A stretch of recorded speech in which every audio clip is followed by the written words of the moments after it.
નમસ્કાર વિદ્યાર્થી મિત્રો આપણે વિદ્યુત ડાયપોલ ભણી ગયા કે એકબીજાથી પરિમિત અંતરે રહેલા અને સમાન મૂલ્યના વિજાતીય વિદ્યુતભારોથી બનતું જે તંત્ર છે તેને આપણે વિદ્યુત ડાયપોલ તરીકે ઓળખીએ છીએ। હવે આ જ વિદ્યુત ડાયપોલને આપણે વિદ્યુત ક્ષેત્રમાં મૂકીએ તો શું થાય? તો સૌથી પહેલા આપણે સમાન વિદ્યુત ક્ષેત્રમાં મૂકીએ છીએ। ડાયપોલ છે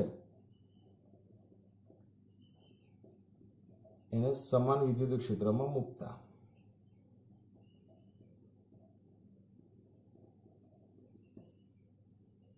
અથવા તો એની શું થાય છે એની આપણે વર્તણૂક ચર્ચા કરીએ છીએ, બરાબર। ડાયપોલને સમાન વિદ્યુત ક્ષેત્રની અંદર મૂકીએ તો એની વર્તણૂક કેવી હોય તે આપણે જોઈએ છે। ધ્યાનથી જોજો મિત્રો। ધારી લો કે આ આપણું સમાન વિદ્યુત ક્ષેત્ર છે। સમાન વિદ્યુત ક્ષેત્રની લાક્ષણિકતાઓ આપણે ભણ્યા કે ભાઈ એમાં ક્ષેત્ર રેખાઓ છે, ક્ષેત્ર રેખાઓ એકબીજાને સમાંતર અને એકબીજાથી સમાન અંતરે હોય છે। આ જે છે આપણું વિદ્યુત ક્ષેત્ર છે E, જેને આપણે આ તરફ લીધું છે। હવે યાદ રાખજો કે આ જો ક્ષેત્ર રેખા હોય ને તો અહીંયા તમારો વિદ્યુતભાર ધન જ હોય, કેમ કે વિદ્યુતભાર હંમેશા ધન વિદ્યુતભારમાંથી નીકળે અને ઋણ વિદ્યુતભાર પર વિરામ પામે। આ જે છે ને એ તમને ઇન્ડિકેટ કરું છું કે જ્યારે વિદ્યુત ક્ષેત્ર આમ બતાવીએ ને ત્યારે તમારે આ જે છેડો છે એ ધન વિદ્યુતભાર અને આ તરફ ઋણ વિદ્યુતભાર હોય એ દિશા આ રીતે હોય એવું તમારે સમજવાનું છે। હવે જુઓ કે તમે આની અંદર એક ડાયપોલ મૂકી દીધો।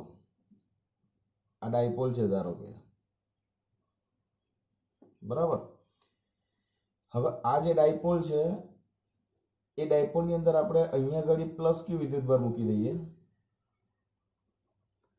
અને અહીંયા આપણે માઇનસ ક્યુ વિદ્યુતભાર મૂકી દઈએ આ બિંદુ પાસે મિત્રો, આ મિત્રો પર। આ જે છે ડાયપોલનું સેન્ટર છે, બરાબર। હવે ડાયપોલ મોમેન્ટની દિશા કઈ થાય? તો કે ડાયપોલ મોમેન્ટની દિશા તમારી માઇનસ ક્યુ થી પ્લસ ક્યુ તરફ। એટલે અહીંયા બતાવું કે આ જે છે ને એ તમારી પી ની ડિરેક્શન થશે, રાઈટ? અને આ જે છે એ તમારી ઈ ની ડિરેક્શન થશે, આ રહી। અને બે વચ્ચે જે એંગલ બને છે ધેટ ઇઝ યોર થીટા। આ જે એંગલ બને છે થીટા છે। હવે તમે જુઓ કે આ બંને વિદ્યુતભારો છે, બંને વિદ્યુતભાર પર જે ફોર્સ ડેવલપ થશે, કારણ કે કોઈ પણ વિદ્યુતભારને વિદ્યુત ક્ષેત્ર કોઈ પણ વિદ્યુતભારને વિદ્યુત ક્ષેત્રમાં મૂકીએ તો એના ઉપર એક ફોર્સ લાગે, આપણે ભણ્યા। તો આ પ્લસ ક્યુ જે છે આ માઇનસ તરફ આકર્ષે ને એટલે આના ઉપર ફોર્સ આ તરફ લાગે। આ ફોર્સ એટલે કેટલું? ક્યુ ઇન્ટુ ઈ। એ જ રીતે આ માઇનસ ક્યુ વિદ્યુતભાર છે, માઇનસ ક્યુ વિદ્યુતભાર પર આ ડિરેક્શનમાં ફોર્સ લાગશે અને that is minus Q into E, બરાબર। તો આ તરફ પ્લસ ક્યુ અને આ તરફ માઇનસ ક્યુ ફોર્સ લાગશે। સમાન વિદ્યુત ક્ષેત્રમાં મૂકીએ છીએ ત્યારની વાત કરું છું મિત્રો। હવે આ અક્ષ આ જે છે એ તમારું સેન્ટર છે। હવે શું થશે કે આ જે ડાયપોલ છે ને ડાયપોલ અહીંયા છે, રાઈટ? આ રીતે મેં મૂકી છે જો સમાંતર। હવે ફોર્સ જે છે આ ડિરેક્શનમાં છે, આ ડિરેક્શનમાં, અરે વિદ્યુત ક્ષેત્ર આ ડિરેક્શનમાં છે। તો આ ડાયપોલની વર્તણૂક કેવી રીતે થશે? તો કે તમે જુઓ ધ્યાનથી, તો કે આ જે ડાયપોલ પર આ તરફ QE અને આ તરફ માઇનસ QE। યાદ કરો મિત્રો, આ પરિસ્થિતિમાં ડાયપોલ ઉપરનું પરિણામી બળ કેટલું થાય? તો કે ડાયપોલ જે છે એના પરનું પરિણામી બળ તમારું 0 થશે। કેમ? તો કે પરિણામી બળ that is equal two QE plus minus QE અને વિચ ઇઝ ઇક્વલ ટુ કેટલું થઈ જશે? ટોટલ 0 થઈ જશે। મીન્સ કે સમાન વિદ્યુત ક્ષેત્રમાં ડાયપોલ ઉપરનું પરિણામી બળ 0 થાય, પણ તમે ધ્યાનથી જુઓ બંને પર આના ઉપર ટોર્ક શૂન્ય નહીં થાય। કેમ? ધોરણ 11 ની અંદર તમે લોકો મિત્ર બળયુગ્મની ચાક માત્રા ભણી ગયા કે આ ડાયપોલ જે છે આ રહી। હવે તમે સિમ્પલ વિચારો, આ ડાયપોલ છે ને આ રહી, બરાબર? અને ફોર્સ જે છે એ તમારા આ તરફ છે, આ તરફ છે, અને બીજો એક ફોર્સ જે છે એ તમારું આ તરફ છે। આપણે બંને ફોર્સને અહીંયા ડિફાઇન કરીએ તો એક ફોર્સ આ રહ્યું આ તરફ અને બીજું ફોર્સ આ રહ્યું। હવે શું થાય? તો કે તમે જુઓ કે આ ડાયપોલ ઉપર આમ ફોર્સ લગાવીશું તો તમે આ બંને કોર્નર પર, ડાયપોલના બંને કોર્નર પર એક દોરી હોય અને દોરીને તમે આમ ફોર્સ કરશો તો શું થશે? તો કે આ ડાયપોલ જે છે એ આમ ગોઠવાશે, બરાબર? તો હવે આ જ્યારે આ પરિસ્થિતિમાં ગોઠવાય છે ત્યારે તમારે સમજી લેવાનું કે એની કોણીય ગતિ થાય છે, અને કોણીય ગતિ થાય તો સમજી લેવાનું કે આપણી જે ડાયપોલ છે એ ડાયપોલ ઉપર શું લાગે છે? ડાયપોલ પર નું ટોર્ક શૂન્ય થતું નથી. આ કેવી રીતે કન્સિડર કર્યું? કેમ શૂન્ય નહીં થતું? કારણ કે કોણીય ગતિ કરે છે, કોઈ પણ પદાર્થ કોણીય ગતિ કરે તો સમજી લેવાનું એના પર ટોર્ક લાગે. તો હવે આપણે શોધવું છે અહીંયા ટોર્ક. ચલો ટોર્ક કેવી રીતે શોધી શકીશું? તો કે પ્લસ ક્યુ જે છે ને એના ઉપર ફોર્સ કેટલું લાગે છે મિત્રો? પ્લસ ક્યુ ઈ, રાઈટ? અને માઇનસ ક્યુ ઉપર કેટલું ફોર્સ લાગે છે? દેટ ઇઝ માઇનસ ક્યુ ઈ. હવે તમે જુઓ, આ ટોર્ક ઉત્પન્ન થવાનું કારણ સમાન મૂલ્યના પરસ્પર વિરુદ્ધ દિશામાં લાગતા બે બળો પણ એક રેખસ્થ નથી ને એક રેખસ્થ ના હોય તો ટોર્કનું નિર્માણ કરે. અને બળ યુગ્મની ચાક માત્રાનું તમે ઇક્વેશન્સ ભણી ગયા. બળ યુગ્મની ચાક માત્રા, જેને આપણે એનું બીજું નામ આપણે શું રાખ્યું છે? ટોર્ક. એનું ઇક્વેશન હતું કે બળનું મૂલ્ય, કોઈ પણ એક બળનું મૂલ્ય, બરાબર, અને ગુણ્યા બંને બળ વચ્ચેનું લંબ અંતર. હવે બંને ફોર્સ વચ્ચેનું ડિસ્ટન્સ આ રહ્યું મિત્રો, આ રહ્યો, અને બંને વચ્ચેનું લંબ અંતર આપણને મળે છે દેટ ઇઝ ટ્વાઇસ એ. તો આપણે સિમ્પલ ઇક્વેશન્સ મૂકી શકીએ છીએ અહીંયા કે ટોર્ક જે છે દેટ ઇઝ ઇક્વલ ટુ બેમાંથી કોઈ એક બળનું મૂલ્ય, કોઈ એક બળનું મૂલ્ય એટલે કેટલું થશે? દેટ ઇઝ ક્યુ ઇન્ટુ ઈ, અને બંને બળ વચ્ચેનું લંબ અંતર, તો બંને બળ વચ્ચેનું લંબ અંતર થશે મિત્રો આ લંબ અંતર. જો આ તમારું ટ્વાઇસ એ છે, આ કેટલું છે? ટ્વાઇસ એ. તો આ ડિસ્ટન્સ જે છે એ તમારું ટ્વાઇસ એ સાઇન થીટા થશે મિત્રો, ટ્વાઇસ એ સાઇન થીટા. બરાબર, તમે સિમ્પલ ચેક કરી શકશો. Sine theta is equal two, જો અહીંયા આ sine theta is equal two સામેની બાજુ, આપણે સામેની બાજુ ભાગ્યા કર્ણ, આપણે એ રીતે પણ તમે શોધી શકશો. એટલે આ બંને વચ્ચેનું જે લંબ અંતર છે એ મળે છે તમને ટ્વાઇસ એ સાઇન થીટા. બરાબર, અને ટ્વાઇસ એ સાઇન થીટા ઉપરથી આપણે આવું મૂકી શકીએ મિત્રો, ધ્યાનથી જુઓ. E into Q into twice A sine theta આવું લખી શકાય. મેં કંઈ કર્યું નથી, ખાલી આ પોઝિશન ચેન્જ કરી છે ક્યુની. હવે ટ્વાઇસ એ ઇન્ટુ ક્યુ એટલે તમને ખબર છે દેટ ઇઝ પી, એટલે જવાબ આવશે તમારો પી ઈ સાઇન થીટા. કોના બરાબર? ટોર્કના મૂલ્ય બરાબર. ઓકે, તો આપણું ટોર્કનું ઇક્વેશન થશે that is equal to P cross E. આ સમાન વિદ્યુત ક્ષેત્રમાં ડાયપોલ પર લાગતા ટોર્કનું ઇક્વેશન છે મિત્રો, પી ક્રોસ ઈ. તમારે આ વસ્તુ યાદ રાખવાની છે. ઓકે, હવે આપણી ડાયપોલ જે છે ડાયપોલ પર ટોર્ક લાગે છે, ટોર્ક લાગે છે એટલે એ ટોર્ક આ રીતે લાગશે અને આપણી ડાયપોલ જે છે એ ક્ષેત્રના સમાંતર ગોઠવાશે. ક્ષેત્રના સમાંતર ગોઠવાઈ જશે પછી યાદ રાખજો કે આ બંને ફોર્સ એક જ લાઈનમાં આવી ગયા. બંને ફોર્સ પ્લસ ક્યુઈ પણ આમ થશે ને માઇનસ ક્યુઈ પણ આમ થશે, એક રેખસ્થ થઈ જાય એટલે પરિણામી ટોર્ક પણ 0 થઈ જાય. એટલે આપણા ડાયપોલ ઉપર પરિણામી બળ ઓલરેડી 0 છે, પણ ટોર્ક 0 નથી. ટોર્ક 0 ક્યારે થશે? જ્યાં સુધી ડાયપોલ ક્ષેત્રને સમાંતર નહીં ગોઠવાય ત્યાં સુધી. મીન્સ આ ટોર્કની વેલ્યુ પી ઈ અને થીટા પર આધાર રાખે છે. યાદ રાખજો, જો બંને વચ્ચે ઓલરેડી થીટા એંગલ હતો તો આટલું ટોર્ક જનરેટ થાય. યાદ રાખો, બંને વચ્ચેનો થીટા ધારો કે 0 થઈ જાય તો થીટા 0 થઈ જાય દેટ મીન્સ કે કયો કિસ્સો થઈ ગયો?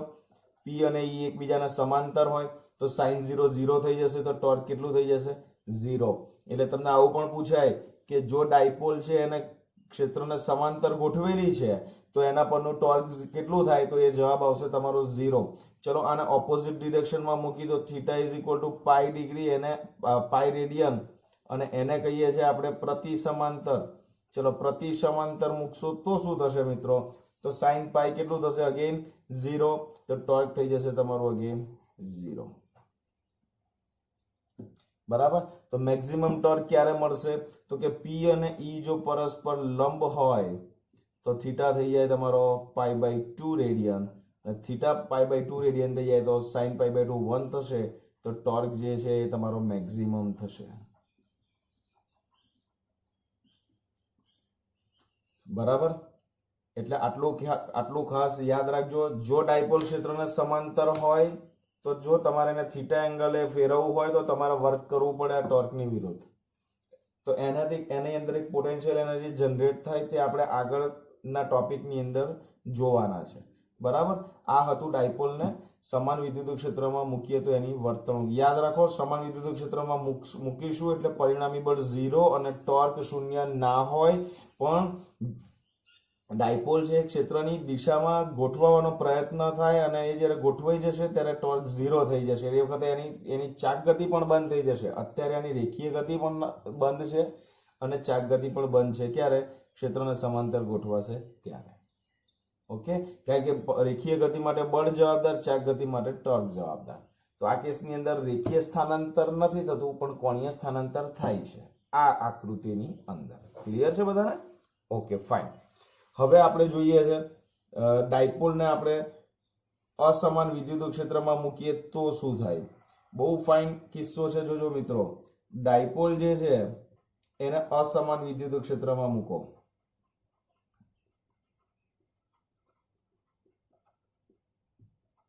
હવે અસમાન વિદ્યુત ક્ષેત્ર એટલે કેવું ક્ષેત્ર મિત્રો? કે અસમાન વિદ્યુત ક્ષેત્ર એટલે અંતર સાથે એની ક્ષેત્રની તીવ્રતા બદલાય છે. હવે ધારી લઈએ છીએ આપણે, અહીંયા ધ્યાન આપજો, આ માઇનસ ક્યુ ચાર્જ છે, આ પ્લસ ક્યુ ચાર્જ છે, એટલે આપણી ડાયપોલ બની ગઈ. ઓકે, આ જે ડાયપોલ છે એમાં પી ની ડિરેક્શન કઈ થઈ ગઈ? તો કે પી ની ડિરેક્શન ઋણથી ધન એટલે આ તરફ થઈ ગઈ. હવે આપણે વિદ્યુત ક્ષેત્રની દિશા, અસમાન વિદ્યુત ક્ષેત્ર આપણે ધારી લઈએ છીએ કે આ ડિરેક્શનમાં ઈ જે છે એ વધે છે, એટલે કે તમે આ ડિરેક્શનમાં જાઓ એમ ઈ વધતું જાય છે. એનો મતલબ એ કે માઇનસ ક્યુ જે છે એ ઓછા વિદ્યુત ક્ષેત્રમાં છે અને પ્લસ ક્યુ એ વધારે વિદ્યુત ક્ષેત્ર વાળા વિસ્તારમાં છે. તો આ માઇનસ ક્યુ ઉપર જે ફોર્સ લાગશે એ ફોર્સ આ રહ્યું, બરાબર. અને આ પ્લસ ક્યુ જે છે એના ફોર્સ જે લાગશે તે આ રહ્યું. જો તીર વધારે, આની ઇન્ટેન્સિટી વધારે છે કે પ્લસ ક્યુ વધારે વિદ્યુત ક્ષેત્રની તીવ્રતા વાળા વિસ્તારમાં છે, આ ઓછી તીવ્રતા વાળા વિસ્તારમાં છે, એટલે આના પર ફોર્સ ઓછું લાગે, આના પર ફોર્સ વધારે લાગે. એટલે મેં તીર શું કર્યું છે, અહીંયા મોટું બતાવ્યું છે, અહીંયા નાનું બતાવ્યું. તો પરિણામી વિદ્યુત ક્ષેત્રની ડિરેક્શન કઈ થશે? પરિણામી બળની દિશા પણ કઈ થશે? તો કે પરિણામી બળની દિશા પણ આપણી કઈ થશે? આના સંદર્ભમાં, એટલે આ જ થશે. અને પરિણામી વિદ્યુત ક્ષેત્રની દિશા પણ આપણી મિત્રો આ જ થશે.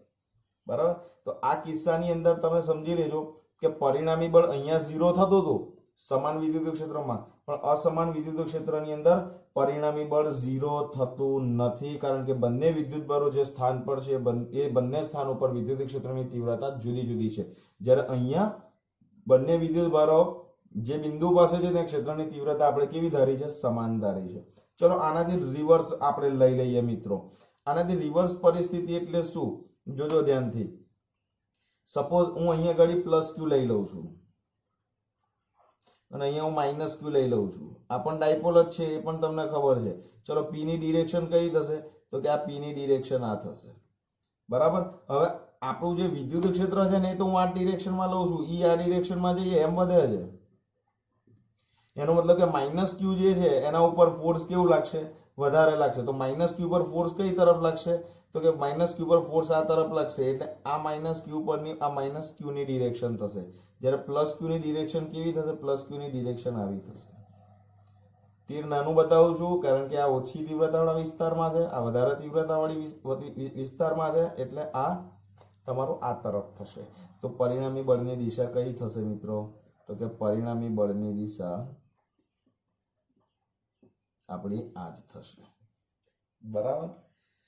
તો અસમાન વિદ્યુત ક્ષેત્રની અંદર યાદ રાખજો, પરિણામી બળ શૂન્ય થતું નથી, પરિણામી ટોર્ક પણ શૂન્ય થતું નથી. બરાબર.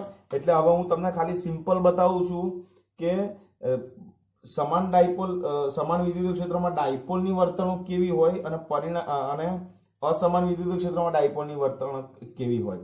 ધ્યાનથી જોજો મિત્રો. દાખલા તરીકે સમાન વિદ્યુત ક્ષેત્રની વાત કરું છું. સમાન વિદ્યુત ક્ષેત્ર આ તરફ છે, આ સ્કેચ પેનની જે મૂકી છે ને એ ડિરેક્શનને તમારે કેવી સમજવાની છે? વિદ્યુત ક્ષેત્રની ડિરેક્શન સમજવાની. અને આ ડાયપોલ છે. બરાબર.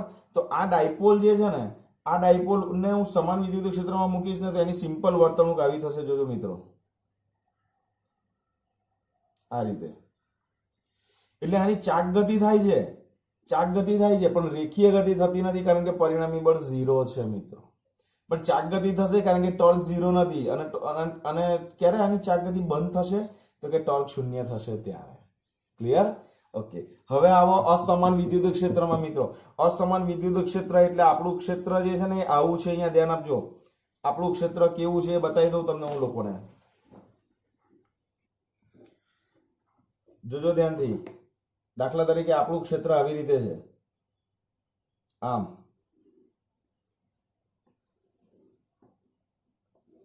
ઓકે, બહુ આછી પેન્સિલ કાગળ ન બગડે એટલા માટે હું આછી પેન્સિલ આછી લાઈન ડ્રો કરું છું, પણ તમને ખબર પડી જશે કે આ જે છે ને એ અસમાન વિદ્યુત ક્ષેત્ર છે. ઓકે, હવે અહીંયા જો ક્ષેત્ર રેખાઓ છૂટી છૂટી છે, અહીંયા ક્ષેત્ર રેખાઓ વધારે છે, ધેટ મીન્સ કે આપણે આમ જઈશું એમ વિદ્યુત ક્ષેત્રની તીવ્રતા વધે છે. હવે આવી જાઓ કે આની અંદર આપણે ડાયપોલને મૂકીએ તો શું થાય, તો કે આપણી ડાયપોલ દાખલા તરીકે આ રહી, બરાબર. હવે શું થશે, અહીંયા બંને ચાર્જ છે ઓલરેડી, આપણે ડાયપોલ મેં અહીંયા સ્ટ્રેટ લીધા છે, પણ હું તમને બતાવું છું કે આવી રીતે મૂકીશું તો શું થશે, તો કે અસમાન વિદ્યુત ક્ષેત્રની અંદર યાદ રાખજો મિત્રો, બળ પણ શૂન્ય થતું નથી, ટોર્ક પણ શૂન્ય થતું નથી. તો આ પરિસ્થિતિમાં અહીંયા જે ફોર્સ લાગશે એ ફોર્સ આપણું આ તરફ હશે અને અહીંયાનું ફોર્સ આ તરફ હશે, બરાબર. આપણું ડાયપોલ છે તો ફોર્સ આમ હશે ને આમ હશે. તો હવે ધ્યાનથી જોજો આની વર્તણૂક કેવી રીતે થાય છે મિત્રો. આની ઉપર જેને હું અસમાન વિદ્યુત ક્ષેત્રમાં મૂકીશ એટલે આની વર્તણૂક છે આમ આમ થશે,